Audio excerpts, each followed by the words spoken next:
சிலம்பம் ஒரு தற்காப்பு கலையா அலங்கார கலையா அப்படின்ற ஒரு கேள்வி ஒரு சிலரோட மண்டையில் ஓடின்னு இருக்குங்க.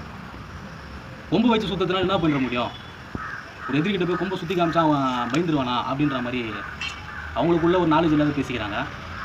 ஃபஸ்ட்டு அந்த மாதிரி பேசுகிறவங்க ஒரு சிறந்த ஆசான்கிட்டயோ இல்லை ஆசிரியர்கிட்டயோ போய் பயிற்சி பண்ணுங்கள்.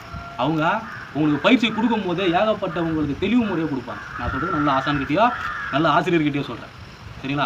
இப்போ நாங்களாம் போய்ட்டு ஒரு இடத்துல போய்ட்டு ஒரு கிளாஸுக்கு போகிறோம்னாக்கா எடுத்தோடனே அப்படியே கொடுத்துட மாட்டாங்க. ஒரு பாடம் கிடைக்கிறதே கஷ்டம். அதனால் வந்து நம்ம வந்து யூடியூப்பை பார்த்து கற்றுக்கினேன், வேறு யாருன்னா ஒருத்தவங்க பண்ணுறதை பார்த்து கற்றுக்கின்னு நம்ம பண்ணினாக்கா நம்மளுக்கு எதுவுமே தெளிவு வராது. அதை பற்றி சொல்லிக்கிறேன். ஒரு சில வீடியோ போடுறேன் பாருங்கள். சுத்து முறை மட்டும் கிடையாது, சுற்றுறதுனால உடம்பு வலுப்படும். சுற்றுறதுனால சிலம்பம் பண்ணுறதுனால உடம்பு வலு